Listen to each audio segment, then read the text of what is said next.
This is VSiN, the sports betting network. Follow the money. That's what I always say. You always follow the money. Yeah. This is Follow the Money with Mitch Moss and Paulie Howard on VSiN. Here we go. It is Follow the Money. We're live in Vegas. Circa Resort and Casino is the spot. Crazy busy Thursday afternoon here. Great guests on the program. Brad Powers makes his 2025 debut. College football right around the corner. We'll get some best bets from him coming up at that time. Paul Stone on the program, best bets in the Mountain West Conference.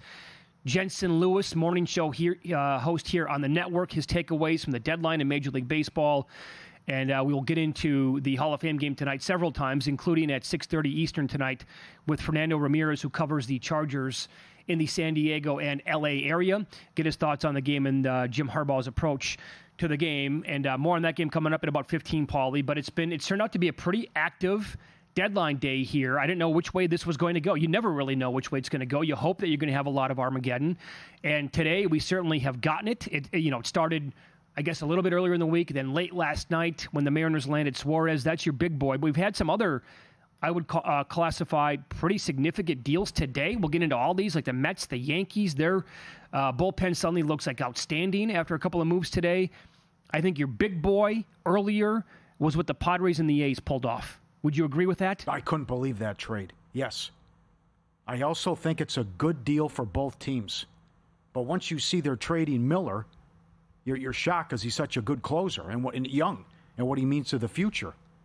But you're getting 3 pitchers and then the number 3 prospect in all of baseball in return.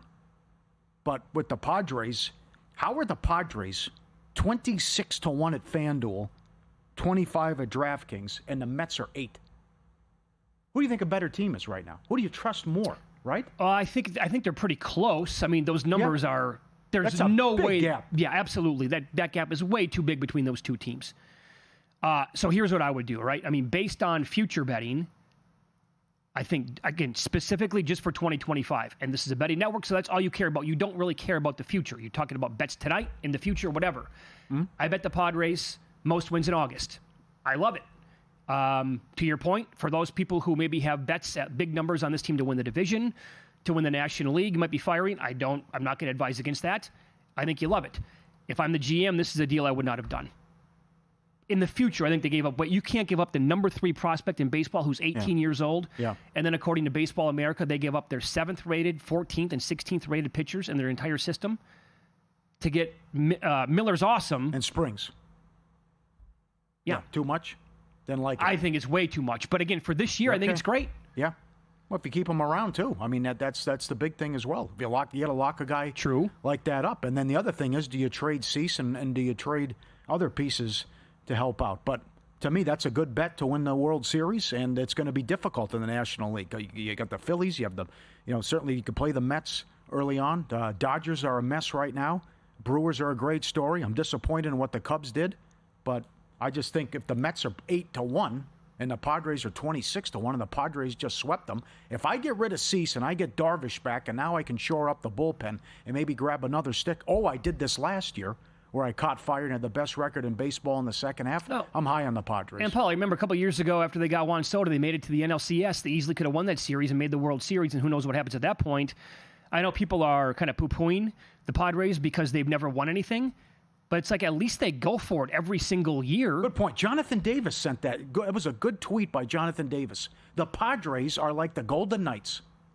Now, Vegas has won something. Right, but in terms of going for it. No, right? no, absolutely they are. Yeah, right, and so, if you're a fan of this team, or even like as a bettor, you got to respect what they're trying to pull off here on an annual basis. So you don't like what the Cubs did to get Soraka?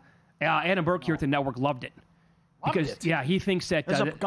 compared to who was out there, though, I mean, if you talk about going for it, and I'm glad the Mariners did this, but if you could try to land Gore or Ryan or Merrill Kelly, I'd rather have one of those guys. And if I have to give up a lot, so be it. I mean, it's just because the Cubs have had some down years. Here's what he wrote. I'll explain why Adam Burke loved it. So he said the deal this is his words at VSiN.com. The deal I low-key loved from Wednesday was the Cubs acquiring Mike Soraka. Among pitchers with at least 80 innings, he's in the top 25 in K percentage. but he's been hurt by a 68% left-on base rate. That should be on the rise. His expected ERA is over 1.5 runs lower than his actual ERA. The Cubs are one of the league's best defensive teams, and the Nationals are one of the worst. So a team strapped for starting pitching helped themselves by picking up a good one with a lot of positive signs moving forward. Like, he thinks some of the bad numbers here are absolutely going to regress and come to the positive now for Soroka and the Cubs. After what the Twins did, and then Arizona making those trades, I just would have called the Twins in Arizona and say, give me your best arm. Let's talk turkey here. Now, the Mets did make some good moves as well. They're trying to shore up their bullpen. They've done a good job by making some of those additions. Also, you can't, tip your cap a little bit here to Brian Cashman. The McMahon deal has to be included in this. It happened last week. He's been good for him so far. And now this is a good tweet from Brendan Cootie on X. Their bullpen, you're looking at Bednar, Devin Williams, Luke Weaver, Jake Bird, Tim Hill, some other guys also injured and coming back, Mark Leiter and Fernando Cruz. I would also say that the Yankees, if they can have a really good deadline, if they would add a starter here. Yes. That's exactly what they have to do. Mm-hmm. But overall, I think that if they can do that, and one of those guys you talked about already would be wearing pinstripes by the end of this deadline coming up in 2 hours, then I think you have to say great job there by Cashman and this organization. Stanton hit a home run today. We'll see. By the way, you want to update this game for people who bet on this? This is big. It's 7-4 Yankees in the bottom of the 5th. They were up 7-0. But it is an official game. But it's raining cats and dogs. So they need an arc out there.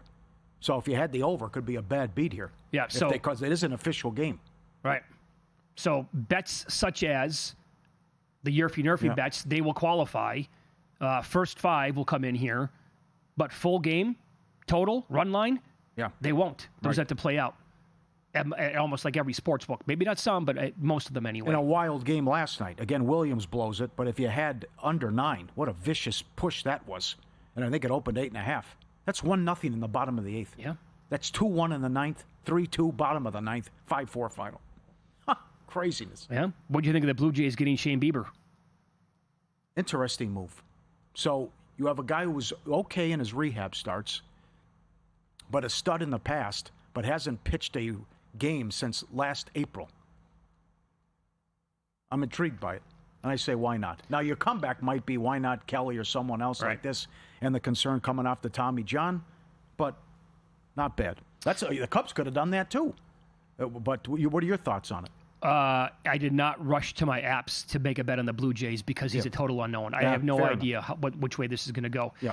And so there's breaking news here as well, just down the pipe here. Moments ago, the Twins now, boy, they're sending everybody out the way it appears. They are trading Carlos Correa to the Houston Astros. No way. Yeah, so he's going back. Oh, wow. Yep. Said it wasn't close? Yeah, it was not. People were saying today it's off.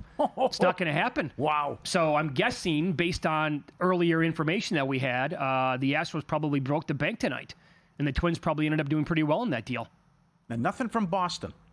Matz does nothing for me. That doesn't really move the needle at all. No, come on. I did like the Reds picking up Littell. Mm-hmm. He got me yesterday. He was good. This team, he's having at least a decent year. How you have to qualify it. Got to keep the ball in the ballpark, but also sure. you got to be lucky. The bases were loaded in the second inning. He got out of it and was dancing around trouble all game long. But okay, so be it. Not bad. Reds playing good ball. Can still get in there. That's a nice pickup for the Astros to try and counter what the Mariners did. Did you make any move on Seattle? Because they have really been huge deadline day winners here. Naylor a couple days ago. Now they added Suarez last night. That was like the marquee guy in the whole thing. No, I'd like to see him do well, but I got Texas futures, so I didn't do much with Seattle. Though I'm ecstatic with what they did, and that was great that they got Naylor and both Suarez. So at least they're going for it. Good for them. Down to around 14-1 to win the World Series. Yeah. Well, again, you're going to have those 4 teams likely. 3 of them are going to make it. One's going to go home. And that's a big series that starts tonight.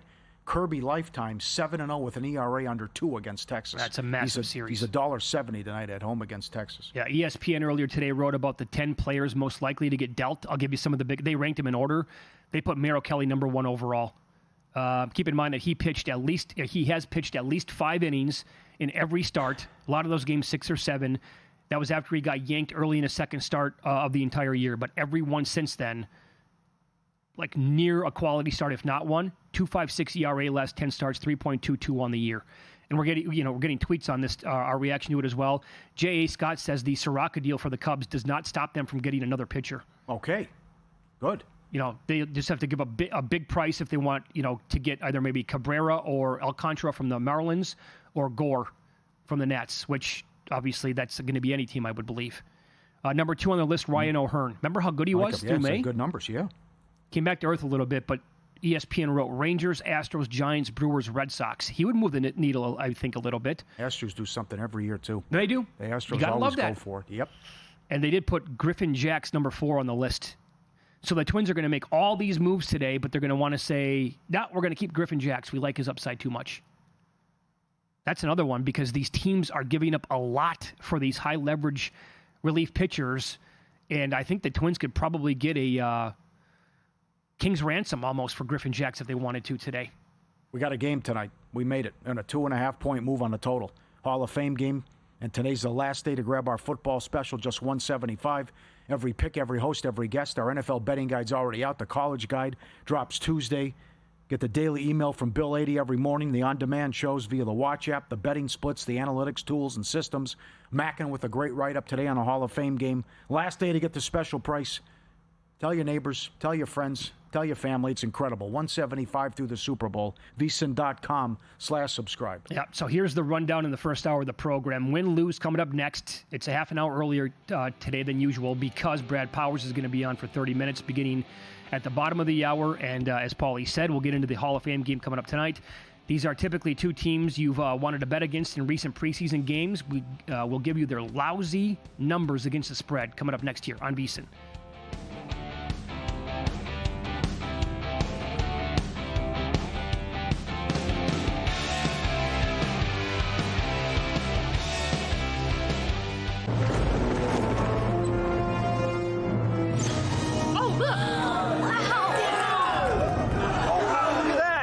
What's the guarantee?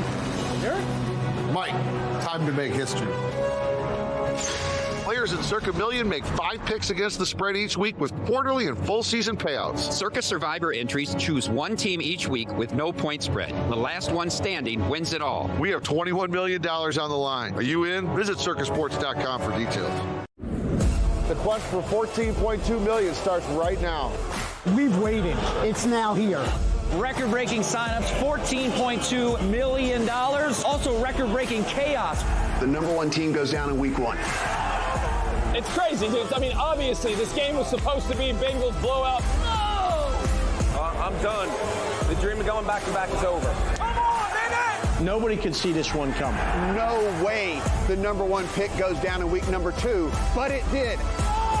This has been the craziest year that I've ever seen. By week 4, 75% of the entries are gone. This is a tough competition, and it is not for the faint at heart. Within 5 weeks, we'd lost 97% of the entries. You can feel the tension like a hot knife through butter. How many survivors will make it to even mid-season? Catch the season premiere August 5th, 9 p.m. Eastern, only on VSiN. On the next A Numbers Game, it is Friday. You know what that means. Felica and Fezzik, Chris Felica from Fox Sports, the Bear, with all of his picks, sports betting-wise, multiple sports, plus Steve Fezzik, everything that's on his mind in the sports betting world on the cusp of his seminar that he's giving this weekend. And as long as we're having guys with the last names that begin with the letter F, how about some Pete Butak on college football? It's A Numbers Game, 10 a.m. Eastern, 7 a.m. Pacific, right here at VSiN, the Sports Betting Network.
Win Some, Lose Some is sponsored by the Sharp Plays. Were you a winner last night? Wow, winning. Or was it a rough one? Well, they can't all be winners, can they? Loser! You're a loser! Paulie Howard recaps the night in sports betting in Win Some, Lose Some. Pirates sweep the Giants, plus 180. They get it done in extra innings, and the Reds, plus 145, trip up the Dodgers. WNBA, Fever Mercury over, 162.5 up to 167. Lynx Liberty over, 161.5 up to 167.5. And the Wings, plus 5 down to 2.5, lost by 3. Maybe some high-scoring games now. Says that little bit of a break. The gals are fresh. Seen some high-scoring games coming out of the All-Star break in the WNBA. And I will put this under Win Some. What a money quote. Jaden Daniels. Night and day difference in my second season, and also being familiar and picking up Kingsbury's offense. It's like he thinks he's that much better. That's what he said. Interesting quote. Very good. Subscribe, be part of the team. VSiN.com. Our radio and podcast friends. You always want to see these tweets and videos at Paulie Does Vegas on Instagram. Send them in. We'll put you on. Thanks to Karen, Winky Duck, Ann, Scott, John, Tammy. You send them in all the time. This dog found a hubcap, and he walks around with it all the time like it's a toy, like it's a bone or something. You steal it? Just laying on the ground. Yeah, just laying on the ground, going up the steps. Took it off a Beamer. Hey, look what I got. Yeah, right. It's a big one. You know, just hanging out. Yeah, sure, my new toy. Walking around with the hubcap. Incredible. There, he's proud of it. Of all things, that's the damnedest thing. The dog with the hubcap. How about dogs being unbothered? Compilation. This guy. Yeah, I can just go anytime, right? Yeah, okay, yeah. These dogs are behind fences yelling at him. I have no problem just going to the bathroom and walking. This guy wants a piece of him. Look at the French Bulldog. Nothing phases this guy. It's like Joe DiMaggio eating the donuts, right? Locked in, focused. Horse going by, no problem, right? Yeah. Walking. Another dog wants a piece of him. Stays in stride. Doesn't move, doesn't flinch. Dog yelling, also go to the bathroom. That's incredible. He's locked in. French Bulldog. He is locked in. Yeah, let me put this one in there, too. They got the 11th entry here at the Grandissimo, and 12 is coming tomorrow. You have to sweat it. Sooner than expected, then, on number 11 and 12. Wow, yeah. So 30, 40, absolutely in play. One lose some. What do you think of this? We're going to Bristol, Tennessee. They're going to play Braves Reds Speedway Classic at the baseball field. At the track? Yeah. What do you think? Let me see here first before I comment on anything. It looks pretty decent, right? Well, how many people are they going to get in there? 70,000? I don't know. 85,000? That's like the old Tiger Stadium, I think. Wow, I like the Field of Dreams thing. I thought that was cool. Is that out? You can do that every year. I thought so, right? Are they done with that? I don't know, but they're going to do that Saturday in Bristol. How many people are going to show up for this baseball game? See if they get 85, yeah. I mean, with the Braves, yeah. I mean, very popular in that region, obviously, having a terrible year. Jonathan Davis warned me, too, and I didn't listen to him. Lose some. Happy Gilmore 2 on Netflix. I don't even think I can watch it. There's no reason to. What a major disappointment. Yikes. And the vicious push. Yankees raise 9. 1-0 bottom of the 8th. 5-4 final. Before the line moves, Sharp plays already there. They don't follow the market. They help shape it. You're not going to outsmart billion-dollar books or full-time Sharps all by yourself. With the Sharp plays, you don't have to. Backed by advanced AI, connected to trusted insider sources, Sharp Plays delivers the kind of edge serious bettors count on every day. Free betting reports, real-time alerts, market-moving insights, straight to your inbox or X feed. Been doing it since 2011. He's been with Follow the Money since day one. Documented results, public logs, transparency receipts. SharpPlays.com. Jeff and the crew do a great job. Trusted by pros, watched by the books. Visit SharpPlays.com. Stay ahead of the line. All right, so the Lions in the Hall of Fame game tonight against the Chargers. They opened up 1 in this game weeks ago, total around 32.5. They are up to 2 at least a handful of books. You can still find like a 1.5 out there. And the total, Paulie, on the move now at several spots as high as 34. Yeah, the 32.5 seemed good. Bettors agreed. Also key numbers. And again, you're talking about a number where you can get the over on accident here. I mean, not a big ask, go 20-14. I believe the last 3 have gone over. And I like the over tonight. You got the quarterback battle for the backup spot with Detroit. Not that you're in love with Hooker or Allen, but at least you have a battle there. And Trey Lance. Yes, who played well in the Week 18 game, surprisingly, for the Cowboys. So I just think, there could be a big play, a turnover, whatever. I like the over tonight. No opinion on the side. I thought Joe Osborne had a good tweet, though. Harbaugh, going back, his first preseason game, year in, year out, with the NFL. Lost 16-3, lost 23-3, lost 10-6, lost 24-3, won 17-6. All unders, not even close. Yeah. And it did nothing offensively, yes. Okay, so the last couple of years, Detroit is 4-2 straight up in ATS in exhibition games. Before that, keep in mind, they were 2-13 straight up, 3-11-1 ATS. They have been favored only 6 times in their last 18 exhibition games, going 1-5 straight up, 0-5-1 ATS in those games. The Chargers, as Paulie just told you about, he gave you a little bit of a rundown there. 3-3 straight up ATS last 2 years. 3-7 straight up in ATS in the last 10. Now, for the Chargers tonight, Harbaugh did say earlier in the week that rookies Amarian Hampton and Trey Harris, I like both guys a lot. They're going to play in this game, probably not much. But every receiver not named McConkey or Quentin Johnson will play in this game for the Chargers. I think Hooker can be okay. Yeah. Could be turnovers, too. Could be sloppy. But tough at the side. I think we'll see some points and get up and over the total. Last year's game, 21-17 in the third quarter, and they called it with bad weather. Historically, under has been good, though the last 2 completed games have gone over. Last year's obviously would have as well. Check out our guy, the Godfather, Brent Musburger, on there tonight. Excellent. I can't wait to watch that. That's right. Where are you at with the Chargers, by the way? They're plus 310 to win the division at DK. I thought the Warren Sharp write-up was very good. I mean, we'll ask our guests coming up, how good were they, or did they benefit from what turned out to be an easy schedule? And then they had their issues when they played good teams. So the wins were against either the bad teams or the lousy quarterbacks.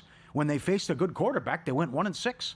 Yeah. And I love Herbert, but I'll tell you, you got the hardcore, the nerds guys, the stat guys who love him. Then that was terrible in the playoff game. That was bad. That was horrendous. So love Harbaugh, love the quarterback, but I don't really love the roster. And certainly I could see a third-place finish. How about this? At DraftKings, they have several menus, right, to bet these divisions. They have what is called the 1-2 exacta. It's different than the dual forecast. But the 1-2 exacta, under that menu, the market, the Chiefs-Broncos finishing in that order, plus 340. The Chiefs-Chargers, plus 350. So if you're one, and they're minus 120, KC is to win the division. If you're, it seems like around 50% of people maybe, based on what I've read, our guide that's out now, other people's opinions, whatever. Maybe I'm wrong on that number, but it feels like a lot of people are picking against the Chiefs this year in this division. Mm-hmm. But if you're one who thinks, no, not yet, it's not the Chargers' time, not the Broncos' time, then I think you have to bet one of those, because are the Raiders going to finish in second place? Or if you bet both of them, split a plus 340 and a plus 350, you have to feel pretty good about one of those bets cashing, obviously. Yeah. So the Chiefs win total in the division, 4.5. Ooh. Under, though, minus 230. Now, if today's July 31st. If it was August 31st and we could parlay this stuff, the Chiefs under 4.5 wins in the division, I think, would be a parlay that I would make. At least one leg. Mm-hmm. Like, everything has to go right in a division that keeps getting better around them for them to hit 5 or 6 wins. Hell, the Raiders have played them competitively. Mm-hmm. And the Raiders' win total is 1.5 over minus 155. Can't they squeak out 2? I'm pretty sure that they can. How about this? Yeah. Okay, yeah. Now, this is just inside the division again. Which player will lead the division in receiving yards? McConkey is plus 350, and fantasy people absolutely love him this year. I get it. I'm going to have to raise him up on my draft board. Kelsey, you draw a line through. Yes, plus 4. Come on. Kelsey has the same number as Brock Bowers. That's crazy. Brock Bowers is plus 450. Yeah. Don't you? Doesn't that feel juicy to you? Yeah. Same thing. The big one's Genty, because it's like we're just getting carried away here with the numbers. The numbers are unbettable. Every Genty future prop, whatever, is unbettable. He's minus 125 to lead the division in rushing yards. I can't do that. No. And he's plus 170 for the most rushing touchdowns. Another one. Yeah. Rooting for the kid, though. But a strong-ass division. Could you see Geno Smith plus 425 most passing yards? Yes, I could. Catch up. A little bit. Get blown out. Yep. The Wilkins story. Boy, is that weird. Everything involved, right? I think the kiss on the head's a total non-story. Well, that's with the foot. Yeah, front of Schefter. Come on. But then the foot issue, and we want you to have the surgery, and how he rehabs. And that's someone could grab him. Maybe the Patriots. Yeah, sure. And that's a big loss for the Raider defense. Let's follow the money here on VSiN, the Sports Betting Network. Up next, professional sports bettor Brad Powers is going to join the program. He has been a regular guest on this show for several years, going back on a weekly basis throughout the football season. He has never seen Week 1 movement like this in the month of July. That and some best bets next here on VSiN.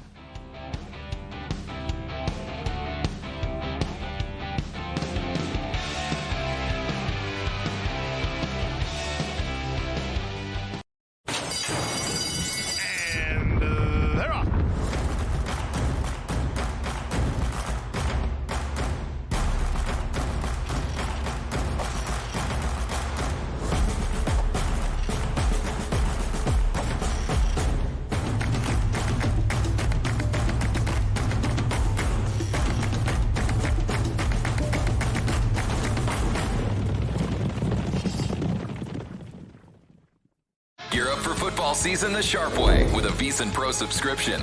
Right now, grab our football special for just $175. An early bird deal that gives you full VSiN access through the Super Bowl. That includes our NFL betting guide, loaded with team previews, power ratings, and season-long best bets. Plus, pro picks sent to your inbox daily, betting splits from DraftKings and Circa, live shows on the VSiN Watch app, and so much more. Don't wait. Sign up now at VSiN.com/subscribe and join us on the Sports Betting Network.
This is VSiN, the Sports Betting Network.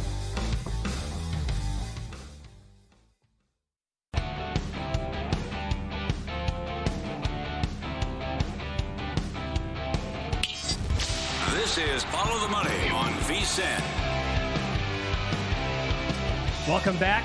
This is going to be a lot of fun. Some hardcore college football here as professional sports bettor Brad Powers joins the program now. His website is bradpowersports.com, on X at bradpowers7 as well, and his season preview guide is available as well when you go to the website or to his Twitter account as well. He's on the Progressive Guest line. Brad, good to talk to you again. How are you, pal? Excellent. Long time no talk, guys. Season's here before we know it, and if you like preseason, thanks for having me on the first day of football. You bet. So let's begin here. You lived in Vegas for more than a decade, betting this stuff pretty much year-round. This is your first, off-season or preseason living outside of the state now. You're not living here anymore. So what has that been like, moving to a state that doesn't have a book like Circa, don't have Westgate, but they have, FanDuel and DraftKings and many, many other books as well? Haven't noticed a big change, to be honest with you. 10 years ago, I couldn't even fathom it. But, now, I mean, the reality is a lot of the other books that are available in in every other state but Nevada are controlling the market as far as they're releasing the stuff earlier than a lot of the Vegas books, and they're releasing more of it. So it hasn't really impacted me as far as my ability. Now I got to get creative. I mean, it's not like I could, easily make a bet at a few of these shops. I got to, ask for favors for other people on different accounts. And that's what's been different. But as far as, I'm pretty comfortable with what I've been able to get down. Now it might change come during the season and I want to, make a bet at a place like Circa. There's no issues. Am I going to run into some issues there? Probably. So probably a good question to ask me in October. Okay. And watching all your previews, you are shocked at what has transpired with all the movement week 1, week 0 in July and what's happened the last couple days. Yeah, I mean, we've seen big time line moves, but they've usually been few and far between. It's just been a big time line move because one book came out early and, they were really soft numbers. What I haven't seen ever before is, certain groups go in at the end of July and pick up a half dozen sides and a half dozen totals. And they're not just betting it at one book. They're treating it like it is, a normal day during the regular season and impacting lines, half point, around key numbers. And, if it's not around a key number, it's moving a point and a half, 2 points in some instances. That stuff, I haven't seen large groups go in this early in the summer ever before, at least at the end of July. Usually it's at least 2 more weeks before they start hitting these numbers. Wow. So I'll follow up with that in a second. There's breaking news in baseball. It's deadline day. The Padres finalizing a deal to acquire first baseman Ryan O'Hearn and outfielder Ramon Laureano from the Orioles. Oh, wow. Massive day here and week for the San Diego Padres. Did you agree or disagree with the moves, by the way, in those week 1 games? Most of them I am a part of. I'm not a part of the group, but I had already bet them, tried to be quiet about it. I agree with the majority of them. The sneaky one, Temple against Massachusetts, you'd think maybe the worst matchup in week 1. But, if there's value, there's value. I don't care who's playing, whether it's, the Texas and Ohio State or in this instance, Temple and UMass. The value for me was I certainly think Casey Keeler, there's a trust factor there, both first-year coaches at these places, but Casey Keeler's a Hall of Famer, already in the Hall of Fame, probably one of the more underrated coaches in college football the last 20 years. I don't care what level it is. He won at Sam Houston last year, 10 games in the second year of the FBS. His roster is just a lot better than what the new coach at UMass is, and I thought Temple clearly was better and should have been about a 3-point favorite, and then they've flipped from underdog to about a 3-point favorite now in that game. And you were a part of this in a big move, game you like, week 1, Northwestern, when you grabbed plus 7.5, and a lot of anti-Tulane from you? Yeah, a lot of anti-Tulane, specifically on offense. They can't figure out quarterback. Look, when you're going to get guys in the portal post-spring at the quarterback position, I'm not going to be a fan.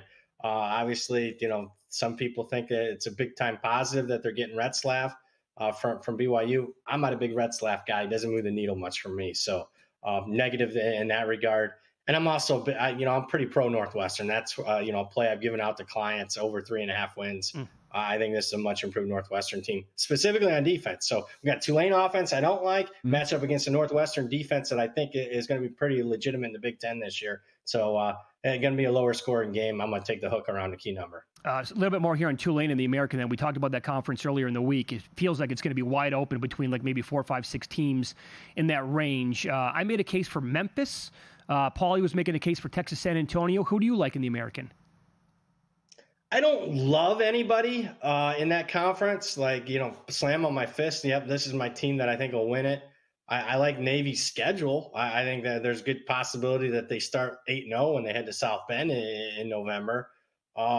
Personnel-wise, I kind of like South Florida. They return more production than anybody else in the conference, but the problem with them is the schedule is difficult, especially the first 3 non-conference. It might get them beat up. Boise State, Florida, and Miami are going to be 0-3, and we'll see what the rosters, what type of shape that is in by the time conference play rolls around. I think there's a long shot out there because I don't think there's much separation at the top. Nobody's talking about them. I like North Texas. I think they'll be just as good offensively. I didn't like Chandler Morris as a quarterback. You don't believe me? Go watch the Army game, the film at the goal line. There are multiple possessions. Yes. And then secretly, not secretly, but at least in the weeds, their new defense coordinator comes over from Sam Houston. He's a rising star in the industry. He's still in his 20s, but he brings over 6 starters from Sam Houston's defense a year ago that was legitimate in Conference USA. And that defense is just a little bit improved combined with an offense that I think is still, one of the very best at the Group of 5 level. They're dangerous out. So I like North Texas. I took a flyer on them on a long shot to win the conference. Excellent. Very good. Yep. And week 1, you're on this game. And it's also a big play on a win total. Oregon State from 1.5 up to 2.5. 3s in some spots in your anti-Cal this year. Win total under. Yeah, I got a lot riding on that one, especially, I don't know if it's ideal that I got over win total on Oregon State, over 6.5. I got under win total on Cal at 6.5 and 5.5 as far as the win total. And I got Oregon State in the game, and it's an 11 p.m. Eastern kickoff. That's going to test my ability to stay awake now that I'm on the East Coast. But I just it's more than anything, it's an anti-Cal play. We're talking year 9 of Wilcox, who I like, but more as a defense coordinator than head coach, bringing in 38 transfers in year 9. That just screams desperation. They lost 5 running backs post-spring. Their entire running back room gone after the spring. Ron Rivera is one of those GMs that looks like he's in more control than the head coach. Mm-hmm. And I just think it's been a dumpster fire since COVID. I think people forget that they couldn't even work out in the weight room during COVID. And when I say COVID, I just don't mean 2020, the season. I mean 2020 and 2021. They had to work out at the stadium outside as far as the weight room. So just a total mess there. And it's also not a good move for them, obviously, a travel situation in the ACC. I'm very anti-Cal, and I think Oregon State takes care of them in week 1. You tweeted out your top 10 power ratings. You're buying the Clemson hype. Who can push them and contend in the ACC? I am buying them. I'm buying them at least as the clear-cut superior, best team in the ACC. I went over the win total. Still would go if you can still find a 9.5 out there. I would go over 9.5. They'll be favored in all 12 games. Cade Klubnik, 3rd year. He's off his best year. More importantly, I think the wide receiver room is much better than what they've had the last 4 or 5 years. It's more up to snuff with what they had when they were competing for national championships 5 years ago. Defensive fronts loaded. So, I am buying them as a clear-cut team in the ACC. There's one team that can maybe challenge them. It's Miami. Personnel-wise, Mario Cristobal's done a great job recruiting the last few years. In fact, they've recruited better than anybody. In fact, even better than Clemson the last couple of years. Carson Beck, provided he's healthy. That's going to be a downgrade at quarterback compared to the number 1 pick in the NFL draft. But still, you went out and got the best quarterback available in the portal this year. The problem with them is the coach, Cristobal. Do you trust him in key games? He couldn't last year, even as a big favorite down the stretch against Georgia Tech and Syracuse in the regular season. So that's my only hang up with Miami. I think defense will be much improved. Brad, in about a minute left here in this segment, do you have a bet then on that game August 30th when Clemson takes on LSU? I bet Clemson. I think the better team at home. LSU hasn't won an opener since 2019, the year they won the title. So slow starting program. Don't trust Brian Kelly in a big game, especially their offensive line, which replaces 4 starters from last year against the strength of the Clemson defense, that being the defensive line. So Clemson for me, -3 or better is good. Although that's taking a lot of money. That's 3.5, 4 now. Yeah. Pizza money on Georgia Tech? Oh, against Colorado? Yeah, No. more than pizza money is what I originally bet it at, but I'd still pizza bet it at the current number. I love this Georgia Tech team. Love the coaching staff. Haynes King back at quarterback against a Colorado team that I'm very negative about, as usual. Obviously, Coach Prime's beat me a few years, but I don't think he's beating me this year. I think they take a massive step back. Nothing in the conference, though? That's too far-fetched, or... I bet him in the conference. That's a bet that I made this week, 13-1 to win the ACC. I think they can be sneaky. If there's one team to take a flyer on, it's them. Beautiful. Very good. Follow the money here on VSiN, the Sports Betting Network. Our guest, professional sports bettor Brad Powers. We'll keep talking college football. Coming up next, we'll get more best bets, win totals, conferences, you name it. We'll touch on it coming up here on VSiN.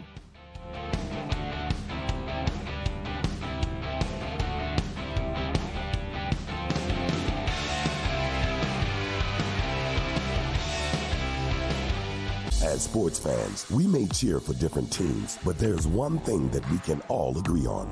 We want the game to be big.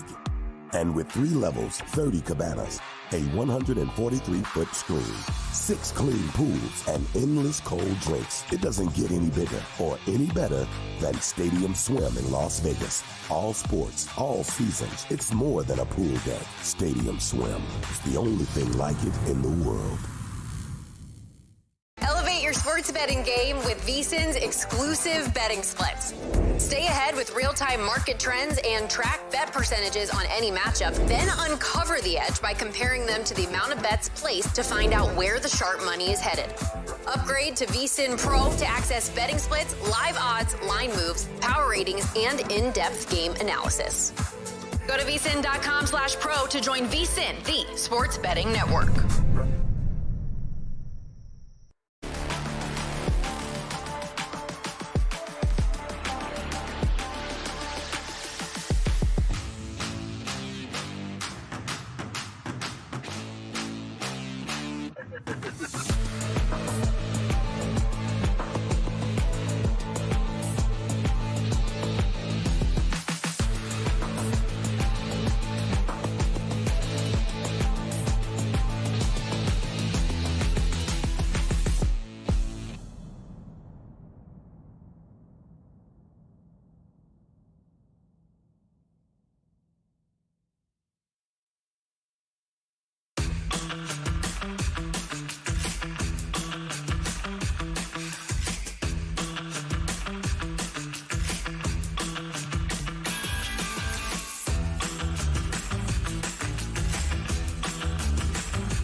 This is Follow the Money on VSiN.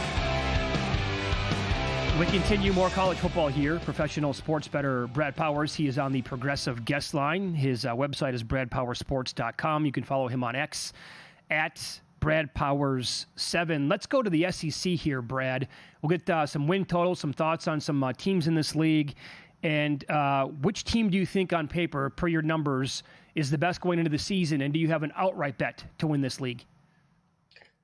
I think it's Texas. But, I mean, we're talking less than a field goal. In fact, about a point or so better than Georgia and Alabama, who I have tied as far as the power rating. So not much separating those three teams, in my opinion. That they're the three best.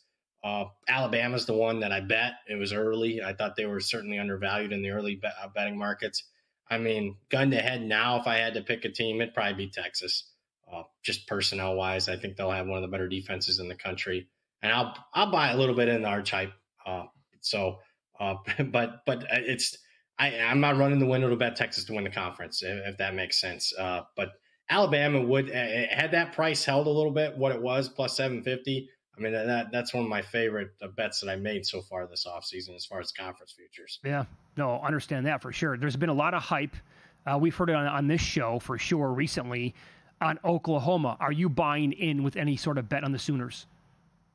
Well, it's always price dependent. I was a buyer at 6.5 wins. It's 7.5 in most places now. Not a buyer at that number. Mm-hmm. Schedule is among the top 10 toughest in the country. I am a buyer that the offense will be one of the most improved in the country. I mean, just for the sheer fact, I think people forget. I mean, yeah, they struggle, and I'm not a big Brent Venables guy, but they were without their top 5 wide receivers for most of last season, and they were also compromised on the offensive line. So they'll be much better in both the units there, provided they stay healthy. And bringing Mateer over from Washington State along with his offense coordinator, I'm buying the Oklahoma offense at least being much improved. Defense wasn't a problem last year; they were SEC ready. So as long as they keep that up from last year, and they got 8 returning starters, I think this is a team that's 7-5ish, maybe 8-4, but anything more than that, I'd be a little bit surprised. So, okay, not a playoff team then if they would go 8-4 at best. No, not buying them as a playoff contender, no. Okay, are you buying South Carolina as a playoff team?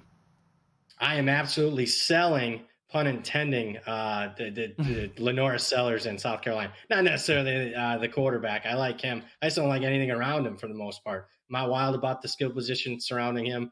Specifically, and people, Sellers gets the hype, but the reason that made South Carolina tough last year was that defensive front. And they lost 4 guys up front and 5 total on the defense that went in the first 4 rounds of the draft. So this isn't Ohio State or Georgia or Alabama, and they just go ahead and replace a bunch of NFL talent with more NFL talent. So I think it's significant, and I think what's also significant is go look at that October and November schedule, maybe the toughest in all of college football, where in their final 6-7 games, South Carolina is going to be a clear favorite in one against Coastal, and maybe one favorite in another against Oklahoma, maybe at home. But other than that, where are the surefire wins at the end of that schedule? I don't see it. So after probably a fast start to the season, I think they'll fade down the stretch with a depth shy 2 deep compared to last year. Under 7.5 for me if you can still find it for South Carolina. Incredible year last year in the Big 12. Arizona State wins it, and BYU was in the mix as well. I think it's wide open. The odds reflect that. You made some bets earlier at good numbers. What are your thoughts on the Big 12? Yeah, I mean, it's as wide open as I don't know if it's as much last year when the teams picked worst finished first. I don't know if we're going to see that again, especially with some of the upper echelon teams, specifically Arizona State, returning the most production. But it's certainly, at least early on in the process, I thought Texas Tech in their transfer portal class was not being properly priced. It is more so now. I thought Utah with the new quarterback, Dan Pierre from New Mexico, and the OC from New Mexico, they weren't being appropriately priced. They are now at 6-1, the odds that you see there. If there's a sneaky team now, TCU, nobody's really talking about them. They won 9 games last year. And they returned their quarterback, Hoover, who had one of the best passing seasons in the history of the program.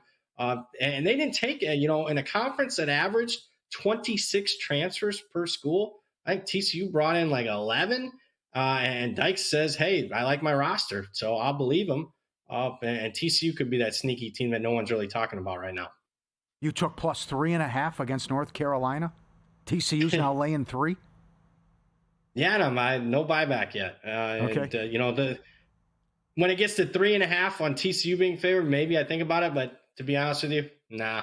I think I'm just going to ride that one. I obviously selling the Belichick and that new roster, and I hope that Dykes has learned his lesson facing a relatively new roster like he did a couple years ago, and Coach Prime in Colorado upset them. So I hope that they're locked in a little bit more than they were in that game.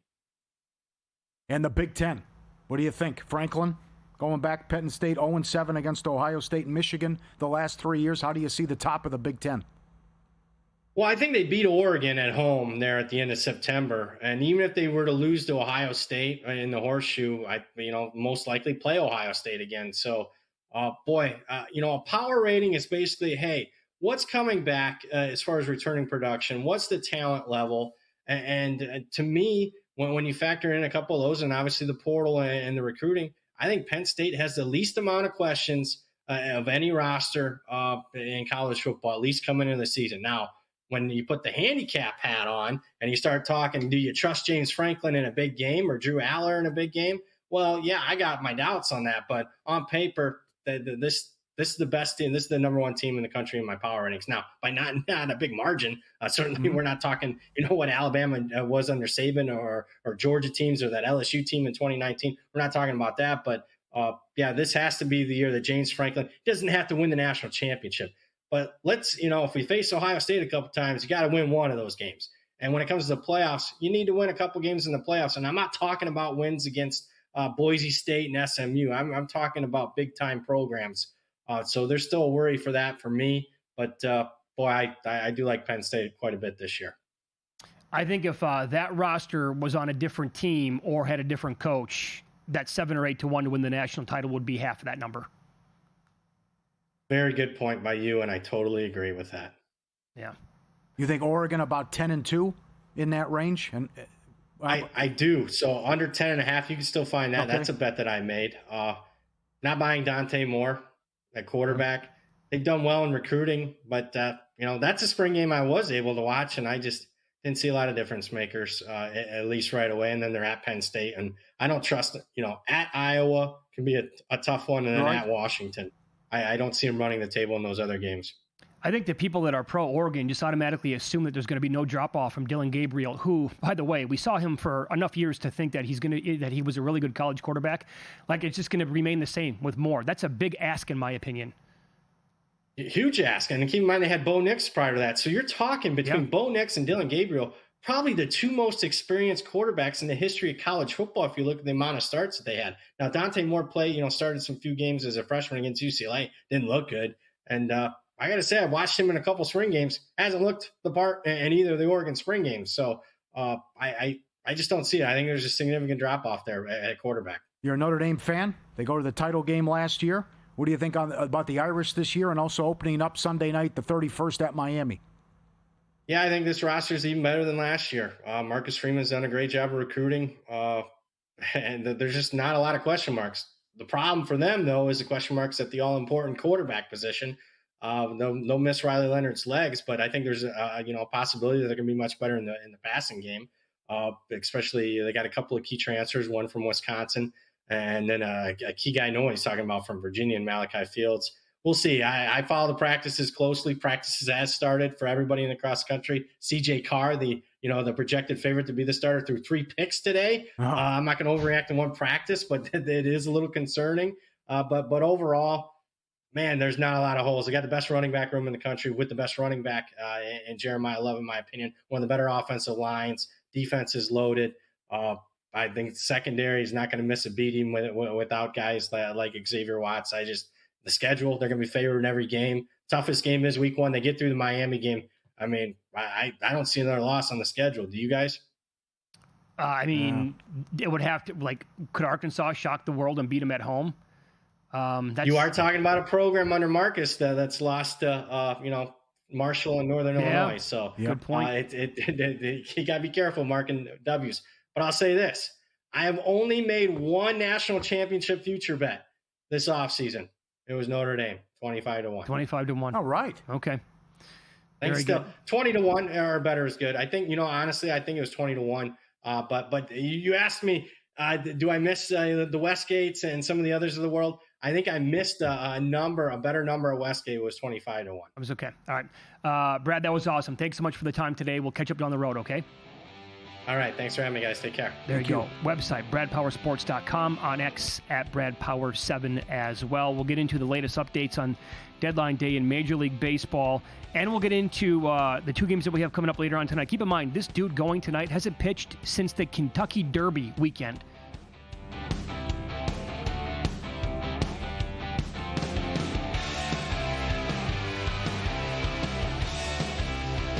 Introducing the $500 trifecta. Use your GBank Visa signature credit card within 3 months of account opening